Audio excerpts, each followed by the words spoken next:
అందరికీ నమస్తే.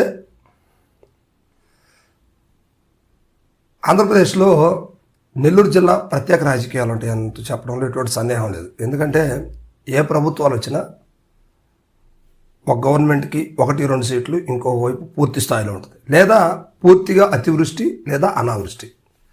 2019 ఎన్నికల్లో చూస్తే ఇక్కడ పూర్తిగా వైఎస్ఆర్సీపీ హవా సాగించింది.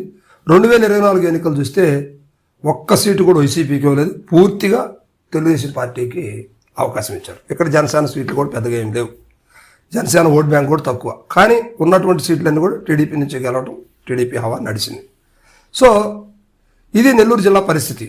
అయితే ఇక్కడ నెల్లూరు జిల్లాలో ప్రప్రథమంగా చెప్పుకోవాల్సినటువంటి నెల్లూరు పార్లమెంట్ సభ్యులు వేమిరెడ్డి ప్రభాకర్ రెడ్డి గారు, నెల్లూరు రూరల్ ఎమ్మెల్యే కోటమిరెడ్డి శ్రీధర్ రెడ్డి గారు, వీళ్ళిద్దరూ కూడా వైసీపీ నుంచి ఎన్నికలకు ముందే జగన్మోహన్ రెడ్డి గారితో విభేదించి పార్టీ నుంచి బయటకు వెళ్ళారు. మంచిగా టీడీపీ నుంచి టికెట్ తెచ్చుకున్నారు, గెలవడం కూడా జరిగింది. సో వాళ్ళ గురించి నో ప్రాబ్లం. కానీ కొంతమంది వ్యక్తులు పార్టీలో ఉన్నటువంటి వాళ్ళు పోటీ చేశారు, ఓటమి పాలైనప్పుడు కూడా పార్టీ ఫిరాయింపులు ఏం జరగలేదు ఇక్కడ. కానీ ఇటీవల కాలంలో కూటమి ప్రభుత్వం చేస్తున్నటువంటి ఇబ్బందికరమైనటువంటి పరిస్థితులు కావచ్చు, కూటమి పథకాలు ఇచ్చే విషయంలో ఫెయిల్యూర్స్ కావచ్చు, నెల్లూరు జిల్లాలో ఓ 4 వ్యక్తులు వైఎస్ఆర్సీపీకి టచ్లో ఉన్నట్టుగా కూడా సమాచారం. ఇది నడుస్తూ ఉంది. ఇదే కాదు, రాష్ట్ర వ్యాప్తంగా కూడా కొన్ని ఉంది. అయితే మరి ముఖ్యంగా నెల్లూరు జిల్లా గురించి ఎందుకు చెప్పుకోవాలంటే, నెల్లూరు జిల్లాలో స్ట్రాంగ్ లీడర్స్ ఉంటారు, ఆర్థికంగాను సొసైటీ పరంగా కూడా బలవంతులైనటువంటి నాయకులు ఉంటారు ఇక్కడ. సో ఇక్కడ మనం గతంలో చూసుకుంటే ఇక్కడ మేకపాటి రాజమోహన్ రెడ్డి గారు ఇక్కడి నుంచే కంటెస్ట్ చేశారు, నర్సాపేట నుంచి చేశాడు. మంచి పేరున్నటువంటి నాయకులు, సీనియర్ మోస్ట్. ఇప్పుడు ప్రస్తుతానికి ఆయన వైసీపీలో ఉన్నారు, అయితే సైలెంట్గా ఉన్నారు. వీళ్ళ కుమారుడు మిథున్ రెడ్డి, గౌతమ్ రెడ్డి ఇద్దరు కూడా వాళ్ళ కుమారులే. ఒక ఆయన చనిపోయాడు, ప్రస్తుతం చిన్న కుమారుడు ఇప్పుడు ఆత్మకూరు ఏరియాలో పాలిటిక్స్ చేస్తూ ఉన్నారు.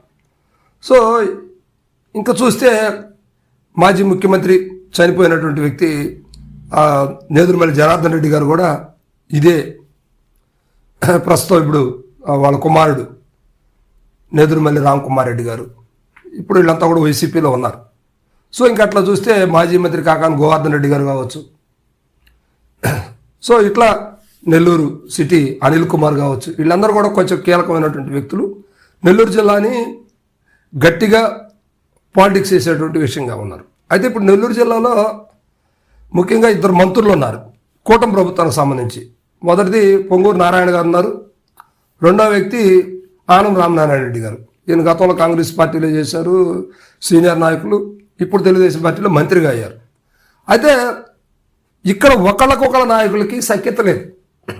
వేమిరెడ్డి ప్రభాకర్ రెడ్డి గారికి, ఆనం రామనారాయణ రెడ్డి గారికి పెద్ద సఖ్యత లేదు. అదేవిధంగా నారాయణ గారికి, ప్రభాకర్ రెడ్డి గారికి కూడా పెద్ద ఇదనేది లేదు. సో ఇట్లా కొంచెం డిఫరెన్స్ రాజకీయాలు జరుగుతూ ఉన్నాయి. ఎందుకంటే కోటమిరెడ్డి శ్రీధర్ రెడ్డి గారు, వేమిరెడ్డి ప్రభాకర్ రెడ్డి గారు వైసీపీ నుంచి పార్టీలోకి వచ్చారు. కానీ ఎప్పటి నుంచో పార్టీలో సీనియర్ లిస్టులో సీనియర్స్ ఉన్నారు కదా, వీళ్ళని పక్కన పెట్టి వీళ్ళ కీలక పదవులు, కీలక పాత్రలు ఇవ్వాలంటే కూటమి ప్రభుత్వానికి కొంచెం కష్టమైన పరిస్థితి. సో వీళ్ళు కూడా కోసం అంత అసంతృప్తితో ఉన్నట్టుగా సమాచారం. అయితే వీళ్ళు మారతారు లేదని క్లారిటీ లేదు. కానీ ఓ 4 తెలుగుదేశం పార్టీ ప్రస్తుత ఎమ్మెల్యేలు వైఎస్ఆర్సీపీతో టచ్లో ఉన్నట్టుగా కూడా వైసీపీ దాన్ని బహిరంగ ప్రచారం చేస్తూ ఉంది. అయితే ఎవరు ఏంటనేది పేర్లు చెప్పట్లేదు. కానీ ఓ 4 వ్యక్తులు మాత్రం ఖచ్చితంగా వైసీపీలోకి రావడానికి సిద్ధంగా ఉన్నట్లుగా, వీళ్ళతో పాటు నెల్లూరు పార్లమెంట్ సభ్యులు, నెల్లూరు రూరల్ ఎమ్మెల్యే గారు కూడా మరలా వైసీపీలోకి రానున్నట్టుగా కూడా సమాచారం అంటూ కొన్ని వార్తలు చక్కర్లు కొడతా ఉన్నాయి.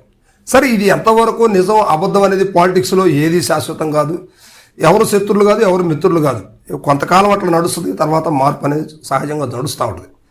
కానీ కూటమిలో మాత్రం నెల్లూరు జిల్లాలో కొంచెం ఇబ్బందికరమైన వాతావరణం నడుస్తూ ఉంది. ఎందుకంటే గతంలో మనం పోలిస్తే చంద్రబాబు నాయుడు గారితో ఇబ్బందికరమైనటువంటి పరిస్థితుల వల్లనే 2019లో పూర్తి స్థాయిలో వైసీపీకి ఇచ్చారు అక్కడ ప్రజలు. ఇప్పుడు 2024లో జగన్మోహన్ రెడ్డి గారి మీద కావచ్చు, వైసీపీ నాయకుల మీద కావచ్చు వ్యతిరేకతతోటి పూర్తిగా కూటమికి ఇచ్చారు. ఇప్పుడు కూటమి దాన్ని సెటరేట్ చేసుకోవాల్సిన పరిస్థితి అంతా ఉంది.